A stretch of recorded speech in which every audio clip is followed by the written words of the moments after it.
আসসালামু আলাইকুম সম্মানিত ভিউয়ার্স। ক্রেতা ও বিক্রেতার মাঝে গড়ে উঠুক আস্থার বাঁধন, এই স্লোগান নিয়ে চাঁদের হাসির যাত্রা সে 2019 সাল থেকে আজ অব্দি যথেষ্ট সুনামের সাথে চাঁদের হাসি অবস্থান করছে। এই যে কাতান থ্রি পিসটা দেখছেন, এটা চাঁদের হাসির ঐতিহ্যের সাথে যায় এমন একটি থ্রি পিস। এটা হচ্ছে পাকিস্তানি খুবই ভাইরাল একটি কাতান থ্রি পিস, অল ওভার কাজ করা জরি সুতা। এটা জরি সুতা না, অনেকে ভুল করে যে সুতা মনে করে, এটা সুতা নয়, এটা জরির কাজ।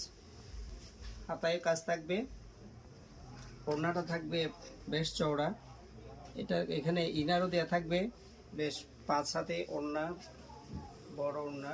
এখানেও জরির কাজ থাকবে। এটাও কিন্তু সুতার কাজ নাই, আপনি একটু কাছে আনেন। এটাও সুতার কাজ না, এটা জরি। অনেকে সুতা মনে করছেন, আমাদেরকে এখানে এসে অনেকে সুতা ভাবছেন, এটা সুতা নয়, এটা জরির কাজ। হ্যাঁ, তবে ফ্যাব্রিক বটে, তো উঠবে না। আমি একটু দেখাচ্ছি, এটা উঠবে না কিন্তু খুব সহজে। হ্যাঁ, এটা উঠবে না, বেশ টেকসই টাইপের করা হয়েছে, সুন্দর হয়েছে। এটা দাম আমরা সচরাচর এর আগে বিক্রি করেছিলাম 1100 টাকা করে। যেহেতু আমাদের ঈদ উপলক্ষে এবার আমরা কালেকশন করছি, সরাসরি ফ্যাক্টরি থেকে আমাদের কালেকশন হয়েছে, সেই জন্য এই জামাটার দাম পড়বে মাত্র 800 টাকা। দামটা এর আগে আমরা 1100 টাকা করে বিক্রি করেছি, এখন 800 টাকা দিতে পারছি। আশা করছি যারা আমাদের দোকানে এসে কিনেন তারা দোকানে আসবেন, আর অনলাইনে যারা কিনেন তারা নিশ্চিন্তে কিনতে পারবেন। জামাটা ভালো হবে। ধন্যবাদ সবাইকে।